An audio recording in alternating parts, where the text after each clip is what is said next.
पढ़ो और तुम्हारा परवरदिगार बड़ा करीम है, जिसने कलम के जरिए से इल्म सिखाया और इंसान को वो बातें सिखाई जिनका उसको इल्म न था, मगर इंसान सरकश हो जाता है इस बिना पर कि वो अपने आप को बेनियाज समझता है।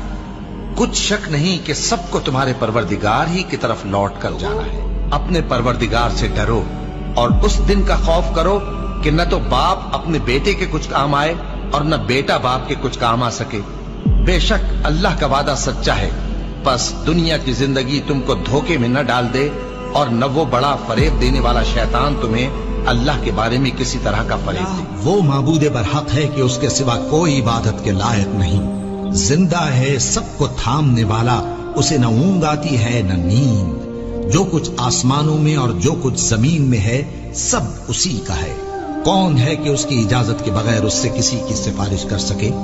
जो कुछ लोगों के रूबरू हो रहा है और जो कुछ उनके पीछे हो चुका है उसे सब मालूम है, और लोग उसकी मालूमात में से किसी चीज पर दस्तरस हासिल नहीं कर सकते। हाँ, जिस कदर वो चाहता है उसी कदर मालूम करा देता है। उसकी बादशाही और इल्म आसमान और जमीन सब पर हावी है, और उसे उनकी हिफाजत कुछ भी दुश्वार नहीं। वो बड़ा आली रुतबा है, जलीलुल कद्र। अगर तुम लोग अल्लाह के शुक्रगुजार हो और उस पर ईमान ले आओ तो अल्लाह तुमको अजाब देकर क्या करेगा, और अल्लाह तो कद्र शनास है, दाना है। अल्लाह इस बात को पसंद नहीं फरमाता कि कोई किसी को आलानिया बुरा कहे मगर वो जो मजलूम हो, और अल्लाह सब कुछ सुनता है, जानता है। तो तुम अपने परवरदिगार की कौन कौन सी नेमत को झुटलाओगे? आसमान और जमीन में जितने लोग हैं सब उसी से मांगते हैं, वो हर रोज किसी न किसी काम में होता है। तो तुम अपने परवरदिगार की कौन कौन सी नेमत को झुटलाओगे? इस कुरान को शब कद्र में नाजिल करना शुरू किया, और तुम्हें क्या मालूम कि शब कद्र क्या है? शब कद्र 1000 महीने से बेहतर है।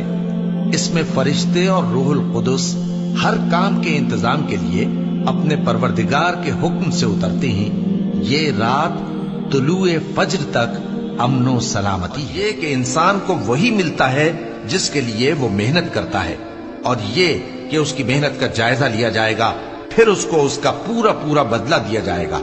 और ये कि तुम्हारे परवरदिगार ही के पास पहुंचना की रातों में तुम्हारे लिए अपनी औरतों के पास जाना जायज कर दिया गया है।